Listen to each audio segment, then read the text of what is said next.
جو یقیناً انتہائی عقیدت محبت اور مودت کے ساتھ ہر سال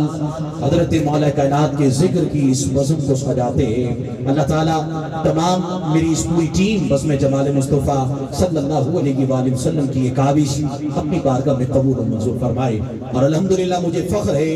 کہ میری پوری ٹیم بزم جمال مصطفیٰ صلی اللہ علیہ وآلہ وسلم کا ہر نوجوان فکر اعلیٰ حضرت رکھنے والے ہیں اور اعلیٰ حضرت سے محبت کرنے والے ہیں، اور ہم جو بھی اعلیٰ حضرت سے محبت کرنے والا ہے ہم یقیناً اسے اپنے سر کا تاج بناتے ہیں۔ اور آج یقیناً مفتی صاحب سے ہماری محبت، ہمارا جو پیار ہے، یہ رشتہ دنیا والے جو بھی چاہیں کر لیں لیکن یہ رشتہ ختم نہیں ہو سکتا۔ ہم آگے بڑھیں گے اور بار بار بڑھ کے ایسے علماء جو ہمارے اہل سنت و جماعت کا فخر ہے، جو فکر رضا رکھنے والے ہیں، ہم یہ محبت کا پیغام کا رشتہ جو ہے انشاءاللہ لے کر آگے بڑھتے رہیں گے۔ اور الحمدللہ مجھے فخر ہے